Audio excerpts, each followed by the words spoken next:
ഏളി മീഡിയയിലേക്ക് സ്വാഗതം. എൻ്റെ ചാനൽ ആദ്യമായിട്ട് കാണുകയാണ്, സബ്സ്ക്രൈബ് ചെയ്യുക, സപ്പോർട്ട് ചെയ്യുക, നിങ്ങളുടെ വിലയേറിയ അഭിപ്രായങ്ങൾ കമൻറ്റായി രേഖപ്പെടുത്തുക. അപ്പോൾ നമ്മുടെ കുടുംബശ്രീ ശാരദ സീരിയലിൻ്റെ എപ്പിസോഡിലേക്ക് പോയാലോ. ഇന്നത്തെ എപ്പിസോഡ് എന്ന് പറയുന്നത് നമ്മുടെ വിഷ്ണു അങ്ങനെ ശാലിനെ കൂട്ടാൻ വേണ്ടിയിട്ട് വരികയാണ്. അങ്ങനെ അവിടെ കിടന്ന് ഓണടിക്കും. അപ്പോൾ ശാലിനി പുറത്തേക്ക് വരും. പെട്ടെന്ന് ശാലിനെ പഴയ ഡ്രൈവറെ വിളിക്കാൻ വേണ്ടി നോക്കുമ്പോഴാണ് ഓർമ്മ വരുന്നത്, ഷോ രാമേട്ടനല്ലല്ലോ, ഇതാരാണോ പുതിയ ഡ്രൈവർ, നിങ്ങൾ ആരാ പുതിയ ഡ്രൈവർ, പേരെന്താണെന്ന് ചോദിക്കും. അപ്പോൾ വിഷ്ണു ഇങ്ങനെ കറങ്ങി തിരിഞ്ഞ് വന്ന് ഇങ്ങനെ നിൽക്കും. അപ്പോൾ ശാലിനി ഞെട്ടിപ്പോവും. വിഷ്ണുവേട്ടനോ? അതേന്ന് പറയും. അപ്പോൾ ശാലിനിക്ക് ഒട്ടും ഇഷ്ടപ്പെടത്തില്ല. ശാലിനി പറയും, എന്താ വിഷ്ണുവേട്ട ഇതൊക്കെ, ഞാൻ ജോലി ചെയ്യുന്ന സ്ഥാപനത്തിൽ എൻ്റെ കീഴിൽ വർക്ക് ചെയ്യാൻ, ഇതൊന്നും വേണ്ട എന്നുള്ള രീതിയിൽ പറയും. അപ്പോൾ നമ്മുടെ വിഷ്ണു പിന്നെ ആശ്വസിപ്പിക്കുക, അത് സാരമില്ല, അതിലെന്താ, എനിക്ക് കുഴപ്പമൊന്നുമില്ല, ഞാൻ നിൻ്റെ കൂടെ എപ്പോഴും ഉണ്ടാവുള്ളൂ. അങ്ങനെ ഒരു വിധത്തിൽ സമ്മതിച്ച് അവരങ്ങനെ കളക്ടറേറ്റിലേക്ക് പോവുകയാണ്. ഇതേ സമയത്ത് അനൂപും അനൂപിൻ്റെ അച്ഛനും അനൂപിൻ്റെ അങ്കിളും കൂടെ നമ്മുടെ നൂറിൻ്റെ വീട്ടിലേക്ക് ചെല്ലുകയാണ്. എന്നിട്ട് നമ്മുടെ നൂറിൻ്റെ ബാപ്പയോട് സംസാരിക്കുകയാണ് കാര്യങ്ങളൊക്കെ, ഇങ്ങനെ കല്യാണം കഴിക്കാൻ വേണ്ടിയിട്ട്. അപ്പം ബാപ്പ ഇത്രത്തൊന്നും പറയുന്നില്ല. പക്ഷെ ബാപ്പ പറയുന്നു, ഇപ്പം എന്തായാലും പറ്റില്ല, അവൾ എന്തായാലും ഇപ്പം പഠിക്കട്ടെ, അതാണ് എൻ്റെ ആഗ്രഹം എന്ന് പറയും.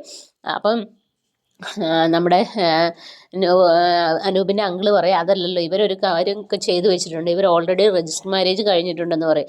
അപ്പോൾ പറയാം, അത് സാരമില്ല, എന്തായാലും അവൾ പഠിക്കട്ടെ എന്ന് പറയും. അപ്പം നൂറ് അപ്പുറത്ത് നിന്ന് അനൂപിനോട് കണ്ണുകൊണ്ട് കാണിക്കും പുറത്തേക്ക് വരാൻ.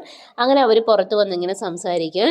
ഞാൻ എന്തായാലും കാത്തിരിക്കാം, ഞാൻ വരുമ്പോൾ നീ കാത്തിരിക്കണമെന്നൊക്കെ നൂറിനോടൊക്കെ പറയും.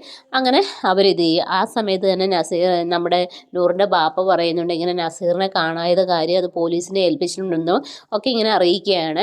അപ്പം നമ്മുടെ ഗോപാലനൊന്ന് ഞെട്ടുന്നുണ്ട്, കാരണം ഗോപാലനാണല്ലോ ഇത് ചെയ്തു വെച്ചിരിക്കുന്നത്. അങ്ങനെ പിന്നീട് നമ്മുടെ ശാലിനിയെ വീട്ടിൽ കൊണ്ടാക്കുന്നു, കളക്ടറേറ്റിൽ കൊണ്ടുവിടുന്നു. അങ്ങനെ കളക്ടറേറ്റിൽ കൊണ്ടുവിട്ടിട്ട് പുറത്തിങ്ങനെ നിൽക്കുകയാണ്. അപ്പം നമ്മുടെ ശാലിനിയുടെ അസിസ്റ്റന്റിനോട് കാര്യങ്ങളൊക്കെ വിഷ്ണു ചോദിക്കുക, എനിക്ക് ഇവിടുത്തെ കാര്യങ്ങളൊക്കെ അറിയില്ല, എന്തെങ്കിലും ഉണ്ടെങ്കിൽ എൻ്റെ അടുത്ത് പറയണമെന്ന് പറയും. അങ്ങനെ വിഷ്ണു പുറത്ത് നിൽക്കുകയാണ്. ഈ സമയത്ത് നമ്മുടെ ജോണ് ഒരാളുമായിട്ട് അകത്തേക്ക് വരുന്നു. എന്നിട്ട് പറയുന്നു, തീരദേശ മേഖലയിൽ എന്തോ ബിൽഡിംഗ് പണിയുന്ന കാര്യങ്ങളൊക്കെ പറയുന്നു. അപ്പോൾ ശാലിനി ഒന്നാമത് ഡിസ്റ്റർബ്ഡ് ആണ്. അപ്പോൾ ശാലിനി പറയാം, അത് ഒരിക്കലും നടക്കത്തില്ല ജോണിന് വേറെ എന്തെങ്കിലും പറയാനുണ്ടെന്ന് ചോദിക്കുക. അപ്പോൾ പറയും, അപ്പുറത്ത് പാർട്ടിയുടെ ആൾക്കാരൊക്കെ ഉണ്ട് മേഡം എന്ന് പറയും. അപ്പോൾ ശാലിനി പറയും, എന്നെ പാർട്ടിക്കാരല്ലല്ലോ നിയമിച്ചത്, നിങ്ങൾക്ക് എന്നെ ഈ കസേരയിൽ നിന്ന് വേണമെങ്കിൽ മാറ്റാൻ പറ്റും, പക്ഷേ വേറൊന്നും ചെയ്യാൻ പറ്റില്ല എന്നുള്ള രീതിയിൽ പറയും. അപ്പോൾ ഗെറ്റ് ഔട്ട് അടിക്കും ജോണിനെ. അങ്ങനെ ജോൺ ഇറങ്ങി പുറത്തേക്ക് പോവുകയാണ്. അങ്ങനെ ശാലിനി ദേഷ്യപ്പെട്ട് നിൽക്കുകയാണ്. അതിൻ്റെ ഇടയിൽ നമ്മുടെ ശാരിക ഗർഭിണിയാണെന്നുള്ള കാര്യം രാജീവിനെ അറിയിക്കണം എന്നൊക്കെ നമ്മുടെ ശാലിനി പറയുന്നുണ്ട്. പിന്നീടാണെങ്കിൽ നാളത്തെ എപ്പിസോഡിൽ എന്ന് പറയുന്നത് നമ്മുടെ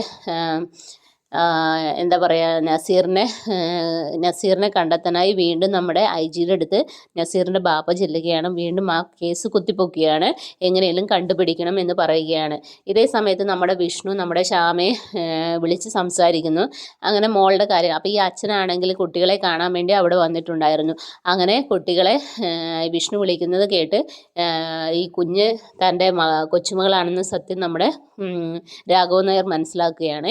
ഇതേ സമയത്ത് നമ്മുടെ ശാരദയുടെ ചായക്കടയിൽ ചായ കുടിക്കാൻ വരുന്ന മാഷ് ഇങ്ങനെ പറയുകയാണ്, ഏതോ ഒരു ചെറുക്കൻ്റെ ബോഡി ഇങ്ങനെ പുഴയിൽ ഇങ്ങനെ അടുത്തിട്ടുണ്ടെന്ന് പറയുന്നത്. ഇത് കേട്ട നമ്മുടെ ശാരദയുടെ കയ്യിൽ നിന്ന് ചായ താഴെ വീണ് പൊട്ടിപ്പോവുകയാണ്. ഇതൊക്കെയാണ് നാളത്തെ എപ്പിസോഡിലുള്ളത്. അപ്പോൾ നാളത്തെ എപ്പിസോഡിനെ എല്ലാവരും വെയിറ്റ് ചെയ്യുക.